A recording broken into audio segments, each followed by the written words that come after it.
Bah, c'est bon à savoir, justement, à 6h50 sur Sud Radio. On revient aux États-Unis avec cette question.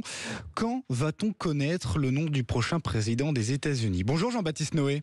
Bonjour. Merci d'être notre invité ce matin sur Sud Radio. Vous êtes le rédacteur en chef de la revue Conflit. Alors pour l'instant, les résultats en direct donnent une légère avance pour Donald Trump. Est-ce qu'on sait, Jean-Baptiste, à peu près quand est-ce qu'on va connaître le nom du prochain président ou la prochaine présidente des États-Unis? Alors ça va se jouer notamment avec la Pennsylvanie qui pour l'instant donne Trump vainqueur, mais si la Pennsylvanie bascule officiellement républicain, là l'élection sera a priori pliée, donc ça va se jouer d'ici 2 heures, à peu près 2h30. Mais ce que je constate d'ailleurs, c'est que pour l'instant ça se déroule beaucoup mieux qu'il y a 4 ans. Ça c'est quand même une bonne nouvelle en matière d'élection. En termes de sécurité et à ce niveau-là, Jean-Baptiste ? Exactement. Il y a 4 ans, alors la Géorgie avait été extrêmement tendue. Là, ça y est, c'est officiellement côté Donald Trump. On voit que le dépouillement se déroule dans de bien meilleures conditions et qu'il n'y a pas pour l'instant de tension non plus. Donc c'est plutôt positif. On craignait le pire, on craignait une élection qui dure extrêmement longtemps dans le dépouillement et dans les résultats. Encore une fois, à l'heure où l'on est, c'est la nuit aux États-Unis, mais pour l'instant les choses se déroulent beaucoup mieux qu'il y a 4 ans. Bon, c'est plutôt une bonne nouvelle. Est-ce que d'ailleurs, Jean-Baptiste Noé, on peut se retrouver avec le même scénario d'il y a 8 ans, souvenez-vous, où Donald Trump avait remporté l'élection alors qu'il avait collecté 3 millions de voix en moins que Hillary Clinton. Ce scénario est-il encore possible pour cette année, Jean-Baptiste Noé ?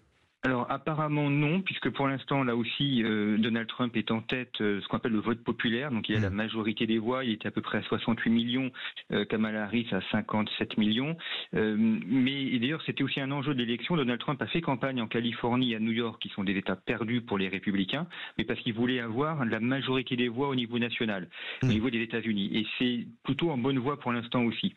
Alors expliquez-nous d'ailleurs comment on comptabilise, comment en fait tout simplement on élit un président aux États-Unis. Alors c'est complètement différent de la France, donc c'est ça qui est important à voir, c'est que on a en fait des élections dans chacun des États, donc en réalité on a 50 élections présidentielles, et c'est le candidat qui arrive en tête qui remporte ce qu'on appelle les grands électeurs, et ce sont ensuite ces grands électeurs qui élisent le président, donc on a une élection indirecte. Le président est élu par des grands électeurs nommés dans les États, et il en faut 270 pour être élu président, donc pour avoir la majorité, et c'est pour ça qu'il est important d'avoir des États très peuplés, puisque le nombre de grands électeurs est défini tous les 4 ans en fonction du nombre d'habitants. Je vous donne un exemple, la Californie avait 55 grands électeurs en 2020, elle en a 54 cette année parce qu'elle a perdu des habitants. Qu'en est-il aujourd'hui, à l'heure où on parle, 6h53, des États clés, ces fameux swing states, est-ce qu'ils pourraient pratiquement tous basculer pour Donald Trump? En tout cas, il y a une tendance qui semble se dégager aujourd'hui, Jean-Baptiste. Oui, alors il y en a 7, donc ce qu'on appelle les swing states, ce sont les États qui votent tantôt démocrates, tantôt républicains, donc qui sont cruciaux.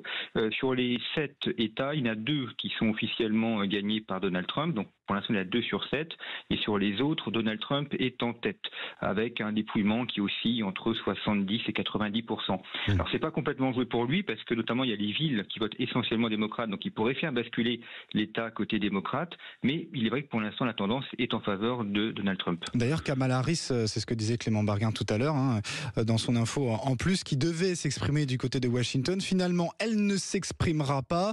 Ses soutiens ont quitté la salle.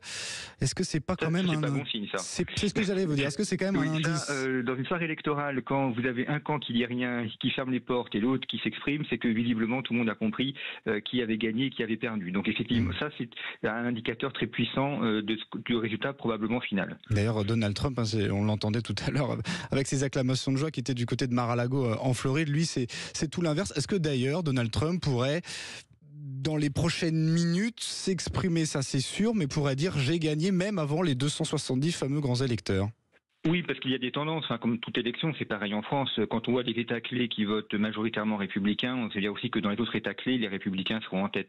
Donc là, les sondeurs et toutes les analystes d'élections savent très bien qu'il y a des tendances nationales et que pour l'instant, la tendance nationale est en faveur de Donald Trump. Bon, en tout cas, on suivra ça bien évidemment tout au long de ce mercredi sur Sud Radio. Merci infiniment Jean-Baptiste Noé d'avoir été notre invité. Je rappelle que vous êtes rédacteur en chef de la revue Conflit et auteur d'un livre qui va sortir prochainement, Que vivent les humanités, aux éditions Bollen. Merci beaucoup Jean-Baptiste Noé. 6h55.